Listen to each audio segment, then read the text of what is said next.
Everyone knows crying out loud at a British funeral is disrespectful, but I let my husband's adopted sister wail anyway. Why? Because in my past life, my husband had a distant relative who was a British noble. When he passed away, the lawyer said my husband could inherit his fortune and invited him to the funeral. His adopted sister Chloe insisted on tagging along to see the world. But really, she wanted to curry favor with the aristocrats and show off. Her plan? Cry her eyes out at the funeral to attract attention. I tried to stop her. British nobles hate dramatic scenes at funerals. Forget the inheritance. We'll probably get kicked out, Chloe cried, accusing me of looking down on her and thinking she wasn't good enough to mingle with nobility. She ran out of the venue and got caught in a riot, where she was accidentally shot and killed.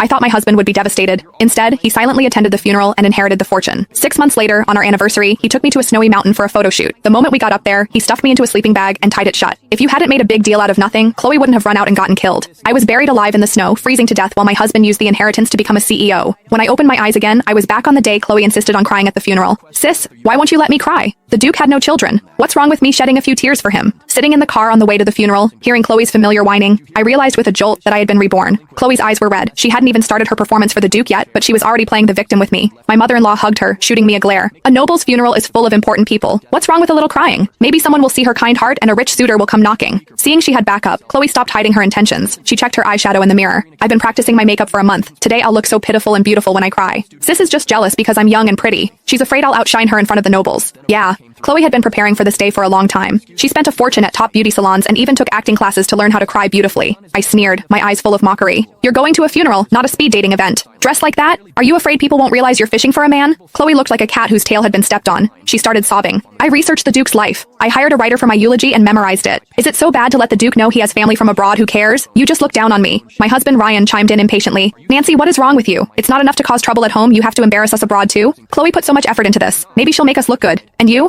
What do you do besides pick fights? Ryan had always been like this. He spoiled his adopted sister and always assumed I was bullying her. No matter how ridiculous Chloe acted, he never disciplined her. Instead, he forced me to cater to her. In my past life, I emphasized that wailing at a British noble's funeral was highly disrespectful. My father-in-law needed money for surgery. The inheritance was our only hope. If we disturbed the peace of the deceased and annoyed the guests, forget the money. We'd be thrown out. But Chloe was stubborn. She insisted on crying. When I couldn't persuade her, I physically covered her mouth to stop her. Chloe was furious. She ran out crying and was killed in a riot. Ryan got the inheritance, but he blamed me for Chloe's death and pushed me off a snowy mountain. This time I was going to watch Chloe dig her own grave. She could cry all she wanted. If Ryan didn't get the inheritance today, his father wouldn't have money for surgery. Then they'd really have a funeral to cry at. After we entered, a server noticed we were foreigners and explained the funeral procedures, adding a reminder. According to British aristocratic custom, loud crying is not permitted at the funeral. As soon as the server left, Chloe raised an eyebrow.